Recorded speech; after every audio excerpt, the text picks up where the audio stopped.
ಗೃಹ ಸಚಿವ ಪ್ರಿಯಾಂಕ್ ಖರ್ಗೆ ಆರ್ಎಸ್ಎಸ್ ವಿರುದ್ಧ ಮತ್ತೆ ಈಗ ಹರಿಹಾಯ್ದಿದ್ದಾರೆ. ಪ್ರಿಯಾಂಕ್ ಖರ್ಗೆಗೆ ಈಗ ಕೋರ್ಟ್ ಕೂಡ ಈಗ ಸಮನ್ಸನ್ನು ಜಾರಿ ಮಾಡಿದೆ. ಈ ಬಗ್ಗೆ ಒಂದು ಬ್ರೇಕಿಂಗ್ ಅಪ್ಡೇಟ್ ಆಗ್ತಾ ಇದೆ, ಬನ್ನಿ ನೋಡ್ಕೊಂಬರೋಣ.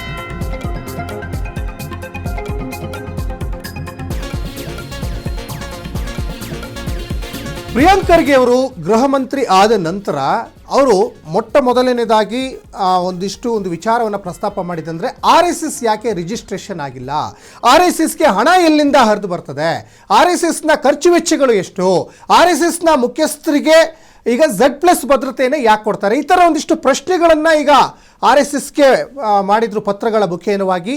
ಈಗ ಅದು ಮತ್ತೊಂದು ಮಜಲನ್ನು ಪಡ್ಕೊಂಡಿದೆ. RSS ವಿರುದ್ಧ ಮತ್ತೆ ಈಗ ಗೃಹ ಸಚಿವ ಪ್ರಿಯಾಂಕ್ ಖರ್ಗೆ ಏನು ವಾಗ್ದಾಳಿ ಮಾಡಿದಾರಲ್ಲ, ಅದೀಗ ಕೋರ್ಟ್ ಮೆಟ್ಟಿಲ್ಲ ಹತ್ತುವ ಹಂತಕ್ಕೆ ಹೋಗಿ ನಿಂತಿದೆ. RSS ದೇಶಕ್ಕೂ ಧರ್ಮಕ್ಕೂ ನಿಷ್ಠರಲ್ಲ ಎಂಬ ಕಳಂಕ ಇದೆ ಅಂತ ಆರೋಪವನ್ನು ಮಾಡಿದರು. ಕಳಂಕದಿಂದ ಹೊರಬರಲಿಕ್ಕೆ RSS ನೋಂದಣಿ ಮಾಡಿಸ್ಕೊಳ್ಬೇಕು, ಅದರ ಖರ್ಚು ವೆಚ್ಚಗಳು ಸಾರ್ವಜನಿಕವಾಗಿ ಅದನ್ನು ಇಡಬೇಕು, ಈ ಥರ ಎಲ್ಲ ಒಂದಿಷ್ಟು ಮಾತುಗಳು ಪ್ರಿಯಾಂಕ್ ಖರ್ಗೆ ಬಾಯಿಂದ ಕೇಳಿ ಬಂದಿದ್ವು. ಅದಕ್ಕೆ ಅದರ ಮುಖ್ಯಸ್ಥರು ಏನಿದಾರಲ್ಲ ಮೋಹನ್ ಭಾಗವತ್, ಹಿಂದೂ ಧರ್ಮನೇ ರಿಜಿಸ್ಟ್ರೇಷನ್ ಆಗಿಲ್ಲ, RSSನ ನಾವ್ಯಾಕೆ ರಿಜಿಸ್ಟ್ರೇಷನ್ ಮಾಡಬೇಕು, ಜೊತೆಗೆ ಯಾವುದೇ ಸರ್ಕಾರ ಅಥವಾ ಇನ್ಯಾರೋ ದೇಣಿಗೆ ನಮಗೆ ಕೊಡ್ತಾ ಇಲ್ಲ, ಸ್ವ ಇಚ್ಛೆಯಿಂದ ನಮಗೇನು ದೇಣಿಗೆ ಬರ್ತದಲ್ಲ ಅದ್ರ ಖರ್ಚು ವೆಚ್ಚಗಳು ನಾವು ನಿಭಾಯಿಸ್ಕೊಳ್ತೀವಿ ಅಂತ ಒಂದು ಕಡೆ ಮೋಹನ್ ಭಾಗವತ್ ಕೂಡ ಸ್ಪಷ್ಟೀಕರಣವನ್ನು ಕೊಟ್ಟಿದ್ದರು. ಆದರೆ ನಾವು RSSನ ಯಾವುದೇ ಕಾರಣಕ್ಕೂ ನೋಂದಣಿ ಮಾಡಲ್ಲ ಅಂತ ಮೋಹನ್ ಭಾಗವತ್ ಅವರ ಒಂದು ಹೇಳಿಕೆ ಆಗಿತ್ತು. ಯಾಕಂದರೆ ಒಂದು 100 ವರ್ಷದ ಇತಿಹಾಸ ಇರುವಂತಹ ಈ ಒಂದು ಸಂಘಟನೆಗೆ ಈಗ ಯಾಕೆ ಈ ಪ್ರಶ್ನೆ ಬಂತು ಅಂತ ಪ್ರಿಯಾಂಕ್ ಖರ್ಗೆಗೆ ಮೋಹನ್ ಭಾಗವತ್ ತಿರುಗೇಟನ್ನು ಕೊಟ್ಟಿದ್ದರು. ಆದರೆ ಪ್ರಿಯಾಂಕ್ ಖರ್ಗೆ ಅಷ್ಟಕ್ಕೆ ನಿಂತಿಲ್ಲ. ಈಗ ಅವರ ಮಾತಿನ ಚಕಮಕಿ ಮುಂದುವರಿತಾ ಇದೆ. ಅದೀಗ ಕೋರ್ಟ್ ಮೆಟ್ಟಿಲು ಕೂಡ ಏರಿದೆ. ಧರ್ಮಗುರುಗಳ ಸಲಹೆಯನ್ನಾದರೂ ಕೂಡ RSS ಗೌರವಿಸಬೇಕು ಅಂತ ಈಗ ಪ್ರಿಯಾಂಕ್ ಖರ್ಗೆ ಆಗ್ರಹ ವ್ಯಕ್ತಪಡಿಸಿದ್ದಾರೆ. RSS ನೋಂದಣಿ ಕುರಿತು ರಾಜಕೀಯ ವಾಗ್ವಾದಕ್ಕೆ ಹೊಸ ತಿರುವು ಈಗ ಪಡ್ಕೊಂಡಿದೆ. RSS ವಿರುದ್ಧ ಪ್ರಿಯಾಂಕ್ ಖರ್ಗೆ ಅವರ ಸಮರ ಇದೆಯಲ್ಲ, ಇನ್ನು ಯಾವ ಹಂತಕ್ಕೆ ಹೋಗಿ ನಿಲ್ತದೆ ಅನ್ನುವಂಥದ್ದು ಸದ್ಯಕ್ಕಿರುವಂತಹ ಕುತೂಹಲ. ಜೊತೆಗೆ ಅವರ ವಿಚಾರವಾಗಿ ಈಗ ತೇಜಸ್ ಅನ್ನೋರು ಕೂಡ ಈಗ ದೂರನ್ನು ಕೂಡ ಕೊಟ್ಟಿದ್ದಾರೆ. RSS ವಿರುದ್ಧ ಅವಹೇಳನಕಾರಿ ಪೋಸ್ಟ್ ಮಾಡಿರುವ ಆರೋಪಕ್ಕೆ ಸಂಬಂಧಪಟ್ಟ ಹಾಗೆ ಗೃಹ ಸಚಿವ ಪ್ರಿಯಾಂಕ್ ಖರ್ಗೆ ಅವರಿಗೆ ಕೋರ್ಟ್ ಸಮನ್ಸನ್ನು ಜಾರಿ ಮಾಡಿದೆ. ಬರೀ ಪ್ರಿಯಾಂಕ್ ಖರ್ಗೆ ಅಷ್ಟೇ ಅಂತಲ್ಲ, ಯೂತ್ ಕಾಂಗ್ರೆಸ್ ಲೀಡರ್ ಏನಿದಾರಲ್ಲ, ಕಾಂಗ್ರೆಸ್ನ ಮುಖಂಡ ಮೊಹಮ್ಮದ್ ನಲಪಾಡ್ಗೂ ಕೂಡ ಈಗ ಸಮನ್ಸನ್ನು ಜಾರಿ ಮಾಡಿದೆ. ಸಮನ್ಸ್ ಜಾರಿಗೆ ಬೆಂಗಳೂರಿನ 42ನೇ ACJM ಕೋರ್ಟ್ ಆದೇಶವನ್ನು ಹೊರಡಿಸಿದೆ ಅನ್ನೋದು ಗೊತ್ತಾಗ್ತಾ ಇದೆ. ಜುಲೈ 21ನೇ ತಾರೀಕು ಖುದ್ದಾಗಿ ಹಾಜರಾಗುವಂತೆ ಕೋರ್ಟ್ ಈಗ ಸಮನ್ಸನ್ನು ಜಾರಿಯನ್ನುಗೊಳಿಸಿದೆ. ಜುಲೈ 21ನೇ ತಾರೀಕು ಖುದ್ದಾಗಿ ಹಾಜರಾಗಬೇಕು ಅಂತ ಕೋರ್ಟ್ ಸಮನ್ಸ್ ಜಾರಿಯನ್ನು ಮಾಡಿರುವಂಥದ್ದು.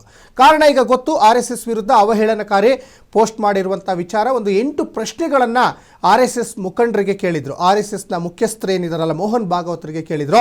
ಅಟ್ಲೀಸ್ಟ್ ಆ 8 ಪ್ರಶ್ನೆಗಳಲ್ಲಿ 4 ಪ್ರಶ್ನೆಗಳಿಗಾದರೂ ಉತ್ತರ ಕೊಡಲಿ.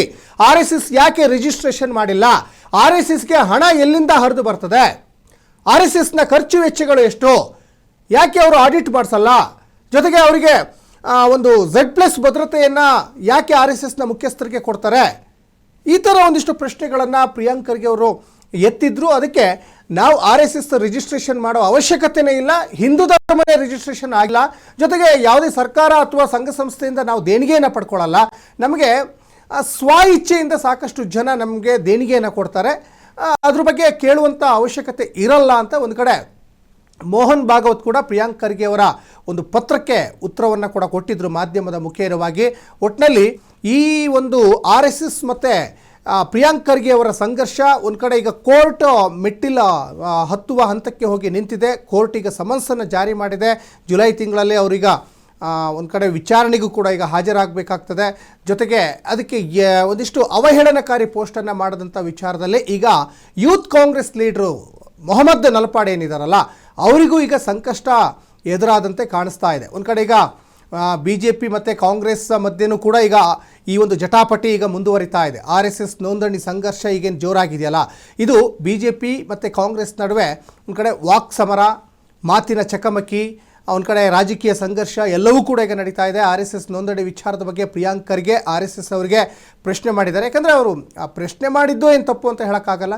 ಯಾಕಂದರೆ ಅವರು ಎಲ್ಲವೂ ಕೂಡ ಪಾರದರ್ಶಕ ಆಗಿದ್ದರೆ RSSನವರು ಒಂದಿಷ್ಟು ಹೌದು ನಾವು ರಿಜಿಸ್ಟ್ರೇಷನ್ ಯಾಕೆ ಮಾಡಿಲ್ಲ ಅಥವಾ ಮುಂದೆ ಮಾಡ್ತೀವಿ, ಮಾಡಿಲ್ಲ ಅನ್ನೋದಕ್ಕೆ ಒಂದಿಷ್ಟು ಅವ್ರೇನೋ ರೀಸನ್ ಕೊಟ್ಟಿದ್ದಾರೆ. ಈಗ ಮೋಹನ್ ಭಾಗವತ್ ಅವರು ಹಿಂದೂ ಧರ್ಮ ರಿಜಿಸ್ಟ್ರೇಷನ್ ಆಗಿಲ್ಲ ಅಂತ. ಮತ್ತು ಇದು ಇನ್ಯಾವ ಹಂತಕ್ಕೆ ಹೋಗಿ ನಿಲ್ತದೆ ಅಂತ, ಭಾರತದಲ್ಲಿ ಎಷ್ಟು ಸಂಘ ಸಂಸ್ಥೆಗಳಿದ್ದಾವೆ, ಎಷ್ಟು ರಿಜಿಸ್ಟ್ರೇಷನ್ ಆಗಿದೆ, ಎಷ್ಟು ಆಗಿಲ್ಲ, ಈಗಾಗಲೇ ಒಂದಿಷ್ಟು ಆ ರೀತಿಯಾದಂಥ ಮಾತುಗಳು ಕೂಡ ಈಗ ಕೇಳಿ ಬರ್ತಾ ಇದ್ದಾವೆ.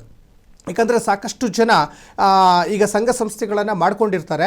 ಆದರೆ ಈಗ RSSಗೆ 100 ವರ್ಷದ ಒಂದು ಇತಿಹಾಸ ಇದೆ. ಆದರೆ ಬೇರೆ ಬೇರೆ ಸಂಘಟನೆಗಳು ಕೂಡ ಇದಾವಲ್ಲ, ಅವ್ರ ರಿಜಿಸ್ಟ್ರೇಷನ್ ಆಗಿದೆಯಾ ಆಗಿಲ್ವಾ, ಅದರ ಮೂಲವನ್ನು ಕೆದಕುವಂಥ ಪ್ರಯತ್ನಕ್ಕೂ ಕೂಡ ಮುಂದಾಗುವಂಥ ಸಾಧ್ಯತೆ ಇದೆ. ಯಾಕಂದರೆ ಇದೇ ಪ್ರಿಯಾಂಕ್ ಖರ್ಗೆ ಪ್ರತಿನಿಧಿಸ್ತಾ ಇದ್ದಂಥ ಚಿತ್ತಾಪುರ ಕ್ಷೇತ್ರದಲ್ಲಿ RSS ಅವರು ಅಲ್ಲಿ ಪಥಸಂಚಲನ ಮಾಡಲಿಕ್ಕೆ ಹೊರಟಂಥ ಸಂದರ್ಭದಲ್ಲಿ ಕೆಲವೊಂದಿಷ್ಟು ಸಂಘ ಸಂಸ್ಥೆಗಳು ನಮಗೂ ಅದೇ ದಿನ ಅಂದರೆ ಕಳೆದ ನವೆಂಬರ್ 2ನೇ ತಾರೀಕು ನಮಗೂ ಅವಕಾಶ ಕೊಡಬೇಕು ಅಂತ ಹೇಳಿಬಿಟ್ಟು ಸಾಕಷ್ಟು ಸಂಘ ಸಂಸ್ಥೆಗಳು, ಅದರಲ್ಲೂ ಕೂಡ ಲಲಿತ್ ಪ್ಯಾಂಥರ್ಸ್ ಇರ್ಬೋದು ಅಥವಾ ಬೇರೆ ಬೇರೆ ಸಂಘ ಸಂಸ್ಥೆಗಳು ಕೂಡ ಅವತ್ತು ತಲೆ ಎತ್ತಿದ್ವು. ಅವೆಲ್ಲವೂ ಕೂಡ ರಿಜಿಸ್ಟ್ರೇಷನ್ ಆಗಿದೆಯಾ, ಈ ಥರ ಎಲ್ಲ ಒಂದು ಕಡೆ ಈಗ RSSನವರು ಅದರ ಮೂಲವನ್ನು ಕೆದಕುವಂತಹ ಕೆಲಸಕ್ಕೂ ಕೂಡ ಮುಂದಾಗುವಂತಹ ಸಾಧ್ಯತೆ ಇದೆ. ಒಟ್ಟಿನಲ್ಲಿ ಗೃಹ ಸಚಿವ ಪ್ರಿಯಾಂಕ್ ಖರ್ಗೆ ಮತ್ತು ಯೂತ್ ಕಾಂಗ್ರೆಸ್ ಲೀಡರ್ ಮೊಹಮ್ಮದ್ ನಲಪಾಡ್ಗೆ ಇದು ಈಗ ಮತ್ತೊಂದು ಸಂಕಷ್ಟ ತಂದೊಡ್ಡಿದೆ ಅನ್ನೋದು ಕೂಡ ಇಲ್ಲಿ ಗೊತ್ತಾಗ್ತಾ ಇದೆ. ಅವರು ಕೋರ್ಟ್ ಈಗ ಸಮನ್ಸನ್ನು ಜಾರಿ ಮಾಡಿರೋದ್ರಿಂದ ಸಹಜವಾಗಿ ಅದಕ್ಕೆ ಸ್ಪಷ್ಟನೆಯನ್ನು ಕೂಡ ಕೊಡಲೇಬೇಕಾಗ್ತದೆ. ಬೆಂಗಳೂರಿನ 42ನೇ ACJM ಕೋರ್ಟ್ ಗೃಹ ಸಚಿವ ಪ್ರಿಯಾಂಕ್ ಖರ್ಗೆ ಮತ್ತು ಮೊಹಮ್ಮದ್ ನಲಪಾಡ್ಗೆ ಈಗ ಸಮನ್ಸನ್ನು ಜಾರಿಯನ್ನು ಮಾಡಿ ಈಗ ಆದೇಶವನ್ನು ಹೊರಡಿಸಿದೆ. ಕ್ರಿಮಿನಲ್ ಮಾನನಷ್ಟ ಕೇಸ್ ವಿಚಾರಣೆಗೆ ಈಗ ಕೋರ್ಟ್ ಈಗ ಅಂಗೀಕಾರವನ್ನು ಮಾಡಿದೆ. ಮುಂದಿನ ತಿಂಗಳು ಜುಲೈ 21ನೇ ತಾರೀಕು ಖುದ್ದಾಗಿ ಹಾಜರಾಗಬೇಕು ಅಂತ ಸಮನ್ಸನ್ನು ಜಾರಿ ಮಾಡಿರೋದ್ರಿಂದ ಇದು ಯಾವ ಒಂದು ಮಜಲನ್ನು ಮತ್ತೆ ಪಡ್ಕೊಳ್ತದೆ, ಯಾವ ಹಂತಕ್ಕೆ ಹೋಗಿ ನಿಲ್ತದೆ, ಈ ಸಂಘರ್ಷ ಇಷ್ಟಕ್ಕೆ ನಿಲ್ತದ ಅಥವಾ ಇದು ಮುಂದುವರಿತದ? ಈಗಾಗಲೇ ಹೇಳ್ದಂಗೆ BJP ಅಥವಾ RSSನವರು ಬೇರೆ ಬೇರೆ ಯಾವ್ಯಾವ ಸಂಘಟನೆಗಳು ರಿಜಿಸ್ಟ್ರೇಷನ್ ಆಗಿದೆ ಅದರ ಒಂದು ಮೂಲವನ್ನು ಹುಡುಕ್ಲಿಕ್ಕೆ ಮುಂದಾಗ್ತಾರಾ ಅನ್ನುವಂಥದ್ದು ಸದ್ಯಕ್ಕಿರುವಂತಹ ಕುತೂಹಲ.